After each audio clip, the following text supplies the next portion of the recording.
सात संगत जी सभी को वाहिगुरु जी का खालसा, वाहिगुरु जी की फतेह। जैसे कि हमारा स्वाध्याय चल रहा है साया हत्तो बाबा नानक बुक का। तो इसमें अब हम कुरान के बारे में हमें जानकारी दे रहे हैं प्रिथिपाल सिंह जी। आइए आगे चलें। अब वो बता रहे हैं हमें शैतान के बारे में कि कुरान में शैतान जो है वो किसे कहा गया है। यहाँ वो बताते हैं शैतान के शाब्दिक अर्थ हैं धोखेबाज, कुफर तोलने वाला, बागी, बेरहम, तेज स्वभाव वाला, लोगों को सीधे रास्ते से भटकाकर कुराहे डालने वाला इब्लीस जिन। ये बुरे गुण वो कहते हैं किसी जिन्न में भी हो सकते हैं और मनुष्य में भी। इब्लीस वो कहते हैं कोई फरिश्ता नहीं था। फरिश्ते तो जन्म से ही अल्लाह के आदेशों और हुक्मों में चलने वाले आज्ञाकारी होते हैं। लेकिन इब्लीस वो जिन था जिसने अल्लाह के आदेश की उल्लंघना करके हजरत आदम के आगे झुकने से मना कर दिया और फिर ये निश्चय किया कि वो आदम की संतान को सच के रास्ते से रोकने का यत्न सदैव करता रहेगा। इसलिए इब्लीस को शैतान समझा जाता है। अल्लाह ने जब आदमी को मिट्टी के गारे से बनाया तो उस समय अल्लाह के फरिश्तों और इब्लीस जिनको कहा कि मैं मिट्टी से एक मनुष्य की रचना करने वाला हूं। मैं जब उसको पूरी तरह से बना लूं तो उसमें अपनी आत्मा डाल देना, तो तुम सभी उसके आगे सिजदा करना। तो जब अल्लाह ने ऐसा कहते हैं किया तो फरिश्ते सिजदे में मनुष्य के आगे गिर पड़े।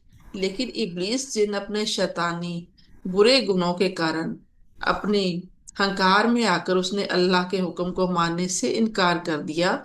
वो बागी हो गया और कहने लगा मैं मिट्टी से बनाए हुए मनुष्य से ज्यादा अच्छा हूं क्योंकि मुझे आग से बनाया गया है।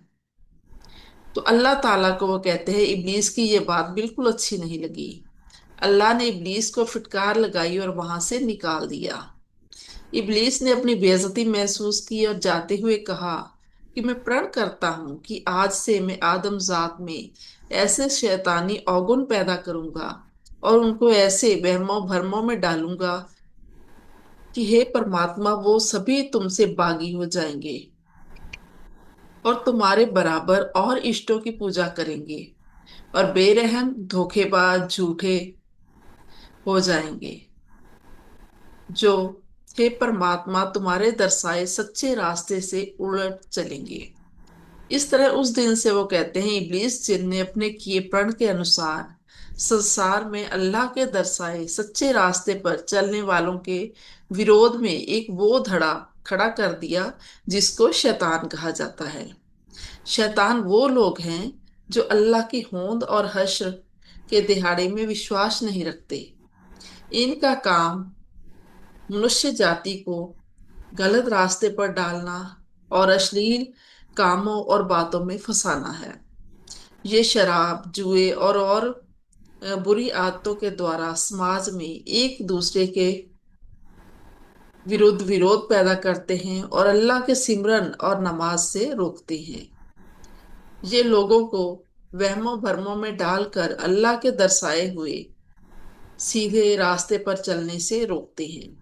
इसलिए अल्लाह ने फरमाया कि शैतान इंसानियत का खुला दुश्मन है और अल्लाह ने हिदायत की कि लोग शैतान को अपना दुश्मन समझें और इसके विरुद्ध जहाद के लिए मतलब जंग के लिए सदैव तैयार रहें और सृष्टि से शैतानों की होंद को सदा के लिए खत्म करके अल्लाह के दर्शाए धर्म को पुख्ता तौर पर स्थापित करें। अल्लाह ने आगे फरमाया कि शैतान के सभी वादे छल कपट से के अलावा और कुछ नहीं है और इन लोगों का जो ठिकाना है वो नरक है। और आगे बता रहे हैं प्रिथिपाल जी शरीक या शिरक या मुशरिक ये किनको कहा जाता है। वो कहते हैं समाज में शरीक वो लोग हैं जो अल्लाह को ही एको एक इष्ट नहीं मानते, बल्कि उनका विश्वास है कि अल्लाह से अलावा भी और देवी देवताओं के रूप में कई शक्तियां हैं जो अल्लाह की तरह स्वतंत्र अधिकार रखती हैं। इनका विश्वास है कि अल्लाह की तरह ही ये देवी देवते भी जो चाहे कर सकते हैं और जिसका चाहे काम बना सकते हैं, जिसका चाहे काम बिगाड़ भी सकते हैं। ये लोग अनेक इष्टों को मानते हैं और एक से ज्यादा खुदा को सिजदा और गुलामी करते हैं। इस तरह ये लोग कई और हस्तियों जैसे देवी देवताओं को अल्लाह का शरीक भाव भाईवाल ठहराते हैं। ये अनेक ईश्वरादि और बहुत देववादी हैं। ये कई और शक्तियों को अल्लाह का साझीदार मानते हैं। ये अल्लाह को छोड़कर सोने, चांदी, पत्थर, लकड़ी आदि की बनाई मूर्तियों की आरती, उपासना और पूजा करते हैं। इसलिए इनको मुशर्रिक कहा जाता है। ये लोग शैतान भाव इब्लीस जिनके बहकावे में आए हुए हैं, उसने इनको भरमों वहमों में डाला हुआ है। ये शैतान के साथी हैं जिसने इनको अल्लाह के सीधे रास्ते और सच्चे रास्ते से भटकाकर गलत रास्ते पर डाला हुआ है। ये लोग मूर्तियों की बंदगी में फंस चुके हैं। ये सब नरक के भागी हैं। अल्लाह इनको कभी माफ नहीं करता, क्योंकि ये निराधार झूठी बातें करते हैं। अल्लाह का स्पष्ट आदेश है कि मुशर्रक स्त्री से कभी शादी नहीं करनी जब तक कि वो ईमान न ले आए।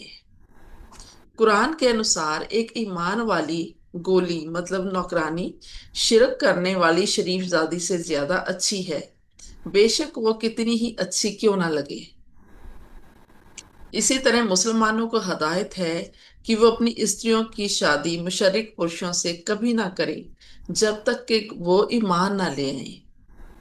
ईमान ना ले आए भाव है उनका कि वो मुसलमान जब तक ना हो जाए। कुरान के अनुसार एक मोमिन गुलाम मुशर्रिक शरीफ से कहीं ज्यादा अच्छा है, बेशक वो तुम्हें कितना ही पसंद क्यों ना हो। और आगे बता रहे हैं मुनाफिक कि मुनाफिक किसे कहते हैं। वो कहते हैं मुनाफिक समाज में वो लोग हैं जो ना तो पूरे ईमान वाले हैं, ना ही पूरे शैतान या इनकारी हैं। ये सेंटर में है, बीच में, ना ही इस तरफ है ना ही उस तरफ। आखरत मतलब क्यामत के दिहाड़े में मैदान में अल्लाह मनुष्य जाति को उनके संसार में किए हुए अच्छे बुरे कर्मों के अनुसार वो कहते हैं तीन हिस्सों में बांटेगा। पहले ईमान वाले जिनका अटल विश्वास सिर्फ एक अल्लाह में है और जिन्होंने संसार में कुरान मजीद के दरसाए राह पर चलकर नेक और शुभ काम किए। दूसरे हैं काफिर शैतान या इनकारी जिन्होंने कुरान में दर्शाई गई नसीहतों को मानने से इनकार किया और शैतान के बहकावे में आकर संसार में नेक और शुभ काम नहीं किए। तीसरे हैं मुनाफिक भाव वो लोग जो ना तो पूरे ईमान वाले हैं ना ही पूरे इनकारी हैं। मुनाफिक वो लोग हैं जो अपने आप को कहते तो मुस्लिम हैं, लेकिन इस्लाम से उनका सच्चा और सुच्चा संबंध नहीं है। उनका ईमान बहुत ही कमजोर है और जब भी कभी आजमाइश की घड़ी आ जाए तो वो कमजोरी दिखा जाते हैं। इनमें से बहुत सारे संसार में भौतिक और दुनियावी लाभ प्राप्त करने के लिए ही मुसलमानों में शामिल हो जाते हैं। ये दिखावा करते हैं लेकिन असल में इस्लामिक सिद्धांतों में इनका कोई विश्वास नहीं होता। असल में मुनाफिक अल्लाह और ईमान वालों से फ्रेब और धोखेबाजी करते हैं। जब कभी वह दिखावे के तौर पर नमाज के लिए उठते हैं तो केवल लोगों को दिखाने के लिए ही उठते हैं और अल्लाह को याद नहीं करते। ये कुफर और ईमान के बीच में डामाडोल रहते हैं। कुरान मजीद के अनुसार अल्लाह हश्र के दिहाड़े मुनाफिकों, काफरों और शैतानों को एक पलड़े में डालकर नरक में इकट्ठे करने वाला है, जहां पर काफरों और शैतानों के लिए गर्म हवाओं की लाटें और उबलते हुए पानी होंगे। वहां पर मुनाफिकों के लिए ऐसी बेरियां होंगी जिन पर कंडे नहीं होंगे, मतलब कांटे नहीं होंगे। दूर दूर तक फैली हुई छांव और हर तरफ बहते हुए पानी होंगे।